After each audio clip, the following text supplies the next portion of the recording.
Biyang katinaawan sa pagtuo. Ako si Suk Fernandez.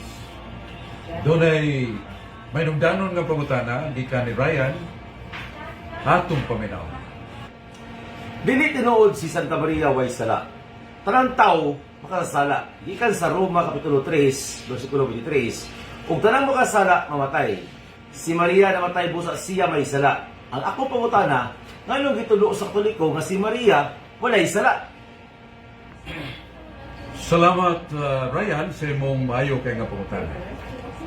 Ako ni ang Biblia kay ang tubag nako ibase nato sa Biblia. Usa ka divine reason sa Diyos nga ang iyang anak iyang ipada anong pagtubos sa katawhan.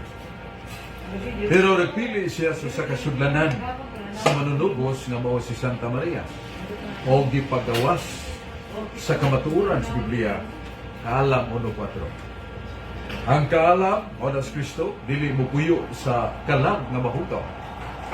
O kay si Santa Maria gipili man nga mahimong inahan sa manunubos na itagnan sa Awit kapitulo 4 bersikulo 7. Ang akong esposa putli ug way buling diha kaniya. Awit kapitulo 4 bersikulo 7. Kining esposa referido ni Santa Maria. Esposa sa Espiritu Santo, walay buling o walay sala diha kaniya. Doon na mga duha ka paagi sa pagluwas. Preventive salvation o ang liberative salvation. Kanang una, gisagang ng daan, wa pa mahog sa sala. Nonas Maria. Gisagang daan sa grasya, aron siya di mahulog sa sala. Ang nadawat ni Maria ang kaluwasan, preventive salvation. Dili kadtong liberative salvation nga nawog na sa sala, yagibitad sa Ginoo sa gawas aron iyang ugasan. Ang kamatuoran di na malalis. Nasama gud sa baso nga puno sa gatas. Huwaranan na itong lana, muawas ang lana. Kay puno naman sa gatas. Og sa Lucas 1:28, ang anghel mingon, maghimaya ka Maria, puno ka sa grasya.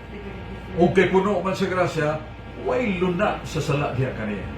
Busa si Maria namatay, dili tungod kay siya makasasala. Sama si Jesus nga namatay, wa siya sa mausad si Maria nga itong inahan. Niyambit sa kamatayon, pero siya walay puling sa sala, sumala sa kasulatan. Salamat kayo.